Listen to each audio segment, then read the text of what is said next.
At the dawn of the 18th century, the seas were ruled by pirates. Among them, a towering figure named Edward Teach, known to most as Blackbeard. His black braided beard set alight with slow burning fuses in battle. Blackbeard struck fear into all who crossed his path. In 1718, off the coast of North Carolina, Blackbeard would come up against his greatest adversary yet. In November of 1718, the waters of James River, Virginia were calm, but beneath the surface a storm was brewing. The British warships HMS Pearl and Lime lay anchored in the river, where Captains Ellis Brand and George Gordon would soon receive a summons that would change the course of pirate history forever.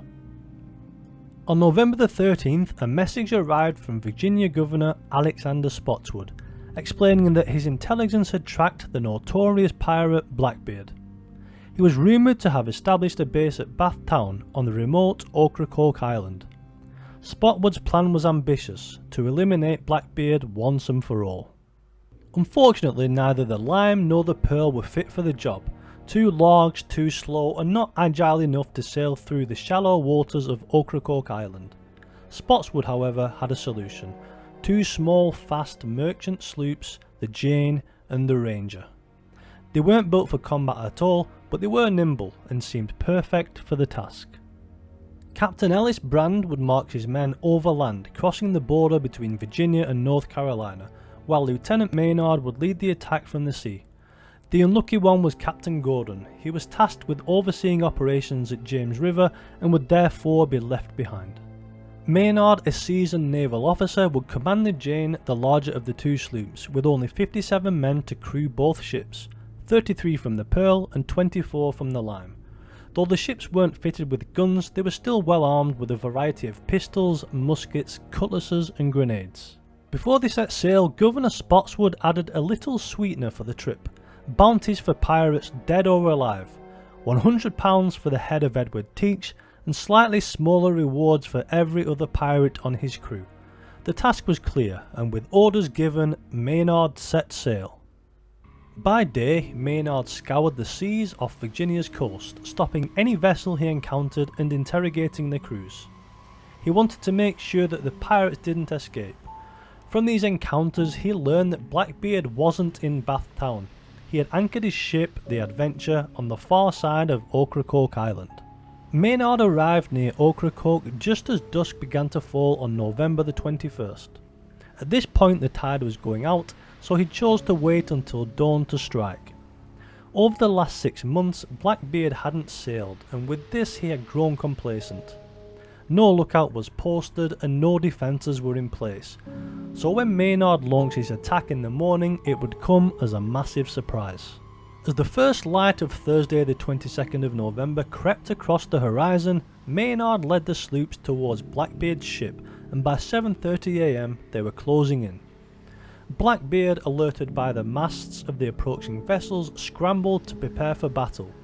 His plan was simple: face the incoming threat with his starboard guns, allow them to close in and unleash hell.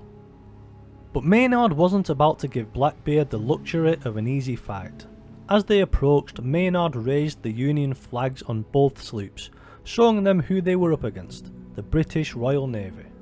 Blackbeard toasted to the damnation of his enemies, calling them cowardly puppies.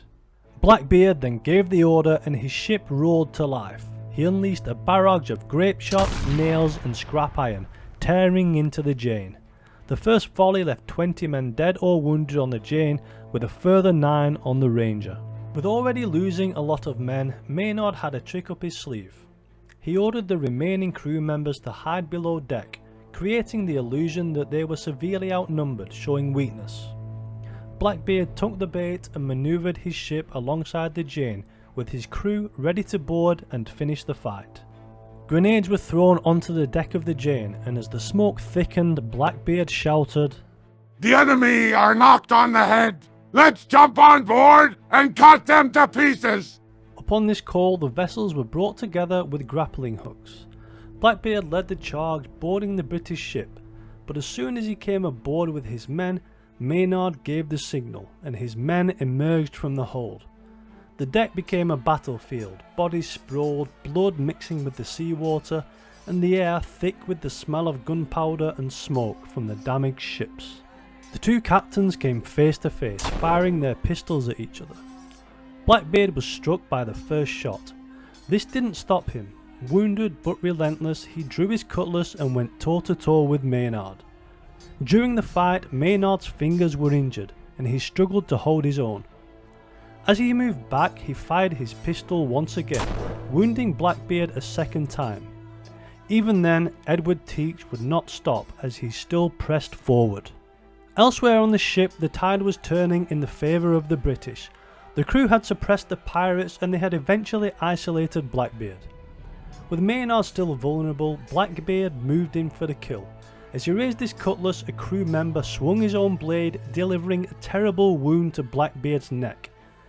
Teach still stood tall, swinging his heavy cutlass, but it was too late. In came the second blow, severing his head from his body, bringing an end to the life of Edward Teach. The remaining pirates, seeing their leader fall, either surrendered or leapt into the sea, and the brutal battle was finally over. Maynard, bloody but victorious, took stock of the aftermath. 8 of his men were dead and 18 were injured from the Jane alone. On Blackbeard's side, 13 pirates had been killed and another 9 were captured. After the battle, Maynard remained on Ocracoke Island for a few days to tend to the wounded, repair the ships, bury the dead and search for any escaped pirates around the island. On December the 1st, the Jane returned to the James River.